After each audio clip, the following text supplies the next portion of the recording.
F hub వారి పియాన్ ద ఫ్లీ గచ్చిబౌలిలో డిసెంబర్ 15న రాహుల్ సిప్లిగంచే Oscar range live concert. For booking contact. ఏం పేరండి? వీరనాగిరెడ్డి. వీరనాగిరెడ్డి. కానీ ఎప్పుడు బాబు ఎందుకమ్మా నీ చుట్టూ ఇంతమంది నన్నే పెట్టుకో దగ్గర అని ఎప్పుడు వెళ్ళడా? వీడు ఎంత కన్వీనియంట్ అంటే పుట్టినప్పటి నుంచి కూడా ఎప్పుడు కూడా ఏడవడం గాని సతాయించడం గాని, నేను ఎక్కడికైనా మీటింగ్స్ కి పోతున్నప్పుడు నన్ను వచ్చి పట్టుకుని ఏడవడం గాని అట్లా ఎప్పుడు చేయలేదు. ఎప్పుడు నేను బయటికి వెళ్ళాలన్నా కూడా చాలా హ్యాపీగా నన్ను బయటికి పంపిస్తాడు. రోజుకి ఒక్కసారైనా నేను కనిపించాలా, అది రాత్రి ఎప్పుడు పడుకునేటప్పుడు నేను వచ్చినా కూడా సరిపోతుంది. చాలా కన్వీనియంట్ గా నా మోటివేషన్ వీడు. అవునా? ఒక విధంగా చెప్పాలంటే నా మోటివేషన్ వీడు. రేపు పొద్దున how he wants to be, వాడి లైఫ్ ఎట్లా ఉండాలనేది కూడా వీడు పుట్టిన తర్వాత నేనెంత కమిటెడ్ గా ఉండాలా, నేనెంత సీరియస్ గా ఉండాలా, వీడి ఫ్యూచర్ తో పాటు అన్ని కూడా ఎట్లా ఆలోచించాలనే ఒక క్లారిటీ నాకు వీడు పుట్టిన తర్వాత వచ్చింది. వీడు పుట్టిన తర్వాత మా ముగ్గురు లైఫ్ లో చాలా చేంజ్ వచ్చింది.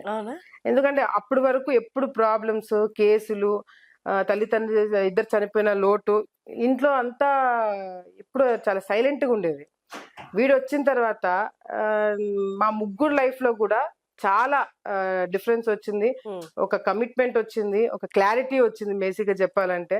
So he made all the difference అన్నమాట మాకు. ఓకే. కానీ మీ నేచర్ లో అంటే అంతకు ముందు వరకు మీరు ఒక ఫైర్ అది ఇలా అలా మాట్లాడేవారు జనాలందరూ బయట.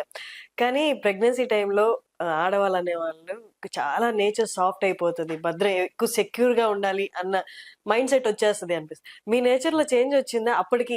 బాబు పుట్టక ముందుకి బాబు పుట్టిన తర్వాత కొంచెం సాఫ్ట్ అని అయ్యాను నేను థింకింగ్ వైజ్ అని అలా ఏమైనా అనిపించిందా? అట్లా ఏం కాలేదు. బికాస్ మా లైఫ్ అట్లా ఉంది. ఇప్పుడు మేబీ పేరెంట్స్ ఉండింటే, మదర్ ఫాదర్ ఉండింటే, నాకు ఈ కమిట్మెంట్స్ లేకపోయింటే maybe it would have been like that.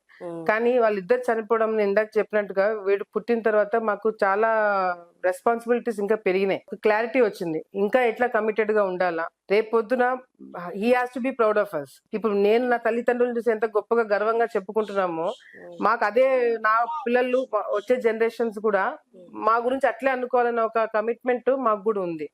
So soft అయితే అవ్వలేదు కానీ వచ్చే ప్రాబ్లమ్స్ ని ఎట్లా ఎదుర్కోవాలనేది కూడా ఇంకా టఫ్ అప్ అయినాము. అది నేను నాట్ జస్ట్ మా తమ్ముడు కావచ్చు, even he is also very young. ఇప్పుడు 25 years తనకి. గత 5 years నుంచి he's been fighting for me. నాతోటే ఉంటున్నాడు, నా కోసం చేస్తున్నాడు. ఎవరు నా గురించి ఏం మాట్లాడినా కూడా he stood by me. So వచ్చే జనరేషన్స్ అన్ని కూడా ఐ థింక్ మాకు అది రాసి పెట్టినట్టుంది. సో వచ్చే జనరేషన్స్ అన్ని కూడా ఈ ఆలగడ్డకి, ఈ ప్రాంతంకి కమిటెడ్ గా ఉండాలని చెప్పి రాసి పెట్టింది మాకు. కానీ మీ తమ్ముడు గారి ప్రస్తావన తెచ్చారు కాబట్టి, వెన్ హీ ఎంటర్స్ అంటే తను పాలిటిక్స్ లోకి ఎంటర్ అయితే మీరేమన్నా కొంచెం నెమ్మదించే లేదా కొంచెం నేను రిలాక్స్ అవుతాను అన్న ఆలోచనలు ఉన్నాయా ఫ్యూచర్ లో? అట్లా ఆలోచన ఏం లేదు. Both of us want to create history. Because mother, father, తాతగారు ముగ్గురు కూడా ఒక నాన్న ఎంపీగా ఉన్నప్పుడు తాతగారు, అమ్మగారు ఇద్దరు అసెంబ్లీలో ఇది చేశారు. అండ్ మాకున్న రెస్పాన్సిబిలిటీస్ ఏంటంటే నాట్ జస్ట్ ఆళ్ళగడ్డ, నంద్యాల కూడా మాకు కమిట్మెంట్ ఉంది. We will not say we will fight for the ticket, లేకపోతే మాకు అక్కడ ఏదో కావాలనేది కాకుండా కమిట్మెంట్ మాకు నియోజకవర్గంలో 2 నియోజకవర్గాల్లో మాకు కమిట్మెంట్స్ ఉన్నాయి. సో దానికి తగినట్టుగానే మేము రాజకీయాలు చేయాల్సి వస్తుంది. విఖ్యాత వస్తే నాకు ఇంకా స్ట్రెంత్ పెరుగుతుంది. ఇద్దరం కలిసి రాజకీయం చేసేదానికి కూడా మాకు అవకాశం ఉంటుంది. నేను ఇంతకు ముందు కూడా ప్రామిస్ చేసినట్టుగా కూడా డెఫినెట్ గా మళ్ళీ హిస్టరీ క్రియేట్ చేస్తాం. నేను మా తమ్ముడు ఇద్దరం కూడా అసెంబ్లీకి ఎంటర్ అవుతాము. ఇందాక నేను ఫస్ట్ అడిగిన క్వశ్చన్ కి, అంత ముందు గెలుపుకి ఇప్పుడు గెలుపుకి మేజర్ డిఫరెన్స్ అంటే సాటిస్ఫాక్షన్, ఇది నాది, ఈ గెలుపు అంటే పర్సనల్ గా నాది అన్నట్టు ఏమైనా ఫీల్ అవుతున్నారు మీరు? డెఫినెట్ గా అండి. ఎందుకంటే అప్పుడు నేను గెలిచింది కూడా ఎనానిమస్ గా గెలిచినాము.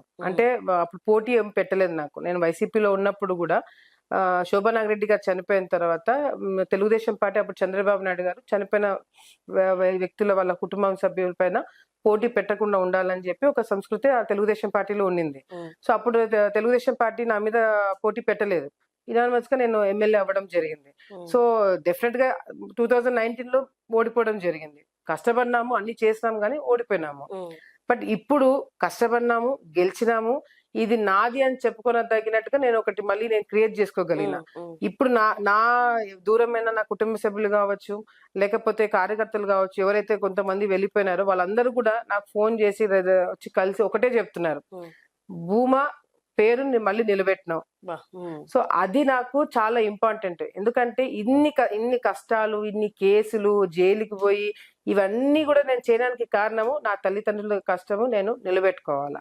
సో దానికి కష్టపడింది ఈ రోజు ఫలితం దక్కింది. కానీ ఒక్క ఇన్సిడెంట్ నేను చదివినప్పుడు చూసినప్పుడు కూడా అందరికి నాకు తెలిసి విన్న వాళ్ళందరికీ కొంచెం కలిసి వేసినట్టు అనిపించిన ఇన్సిడెంట్ ఏంటి అంటే, మీరు జైలుకి వెళ్ళినప్పుడు బాబు ఫీడింగ్ కోసము బాబుని తీసుకెళ్ళి ఒక ఫీడింగ్ మామ్ గా మీరు లోపల ఉన్నప్పుడు మదర్ గా అది కొంచెం అందరికి ఆడవాళ్ళందరికి కూడా కొంచెం ఇబ్బంది కలిగించిన సిచ్యువేషన్ అన్నమాట. అయ్యో ఎంత కష్టం వచ్చింది అన్నట్టు. మీరు ఎలా ఫీల్ అయ్యారు? అంటే ఇమోషనల్లీ బాగా డౌన్ ఫేజ్ కదా అది. అది నాకు తెలిసి ఎవరికి కూడా అటువంటి ఫేజ్ రాకూడదు. ఎందుకంటే సరే నేను ఒక్కదాన్ని అరెస్ట్ అయ్యింటే మేబీ నేను అంత బాధపడేదాన్ని కాదు. ఎందుకంటే నాతో పాటు మా హస్బెండ్ కూడా అరెస్ట్ అయినారు. అండ్ బాబు అప్పుడు ఏజ్ ఎట్లా అంటే మేమిద్దరం లేకుండా ఉండలేకపోయినాడు. ఏదో నేను కానీ హస్బెండ్ కానీ ఇద్దరులో ఎవరో ఒకరు ఉంటే ఉంటాడు. ఇద్దరం లేకపోయేసరికి ఎవరితో ఉండాలా ఎవరు చూసుకునే ఇది కూడా లేకుండింది. మా అత్తగారు ఉండినారు కానీ అంత అలవాటు లేదు. తను హైదరాబాద్ లో ఉంటారు, బాబు నా దగ్గర ఉంటారు కాబట్టి వీడు చాలా ప్రాబ్లమ్స్ వీడు కూడా పాపం ఎదుర్కొన్నాడు. ఊహ తెలియకుండానే వీడు జైలుకి వచ్చేసి నన్ను చూసి ఫీడింగ్ అయిపోయిన తర్వాత వీడిని తీసుకుపోతున్న టైంలో కూడా కానిస్టేబుల్స్ తీసుకుపోయేవాళ్ళు. లోపలికి ఎవరిని ఎంటర్ కానిచ్చేవాళ్ళు కాబట్టి లేడీ కానిస్టేబుల్స్ వచ్చేవాళ్ళు, జైలు స్టాఫ్. వాళ్ళు వీడిని బలవంతంగా తీసుకుపోతున్నప్పుడు మాత్రము ఆ సిచ్యువేషన్ ఏ తల్లికి కూడా రాకూడదని అని చెప్పి నేను ఆ రోజు అనుకోవడం జరిగింది. కానీ వీడిని తీసుకుపోతున్న ప్రతిసారి కూడా ఇటువంటి సిచ్యువేషన్స్ మళ్ళీ రాకుండా ఉండాలంటే నేను ఎదగాల, నేను కష్టపడాలా అని నేను చాలా గట్టిగా నా మనసులో నేను నిర్ణయం తీసుకోవడం జరిగింది. నా కొడుకు కావచ్చు, ఎటువంటి వాళ్ళకి కావచ్చు, తప్పుడు కేసులు పెట్టడం వల్ల ఇటువంటి సిచ్యువేషన్ వచ్చింది. నా హయాంలో డెఫినెట్ గా తప్పుడు కేసు అనేది ఉండకూడదని ఒకటి గట్టిగా నిర్ణయించుకున్నా. రెండోది నా కొడుకు మళ్ళీ అటువంటి ప్రాబ్లమ్స్ రాకూడదు, ఫేస్ కాకూడదు అని చెప్పి కూడా నేను ఆలోచించుకోవడం జరిగింది. కానీ ఇలాంటి పరిస్థితులు రాకూడదు అనుకోవడం ఒకటే, కానీ పాలిటిక్స్ లో ఉన్నారంటేనే పొద్దున్నేస్తే పోరాటమే. అది మనం ఇంటెన్షనల్ గా ఇన్వాల్వ్ అయి చేసామా, లేకపోతే పరిస్థితులు వచ్చినప్పుడు మనం ఎదుర్కొన్నా కూడా అదొక కైండ్ ఆఫ్ కేసు లాగే మారచ్చు పరిస్థితులను బట్టి. కానీ ఇక్కడ ఉన్నప్పుడు అలాంటి పరిస్థితులు రాకుండా చూడాలి అంటే కష్టం కదా. కష్టమే, కాకపోతే వీనిది గట్టిగా తయారు చేసుకోవాలని ఒకటి నేను వీని స్ట్రాంగ్ గా ప్రిపేర్ చేసుకోవాలా. అండ్ రెండోది కూడా మేము మొన్నటి వరకు కేవలము ఆలగడ్డ వరకే మేము పని చేసాము, రాజకీయం చేయలేదు. రాజకీయం చేయాలనేది ఇప్పుడు మాకు అర్థమైంది. సో రాజకీయం ఎట్లా చేయాలా, బయట రాజకీయం ఒకటే చూసుకుంటున్నాం, లోపల చాలా రాజకీయాలు జరుగుతున్నాయి. దాని మీద ఎప్పుడు కాన్సన్ట్రేట్ చేయలేదు.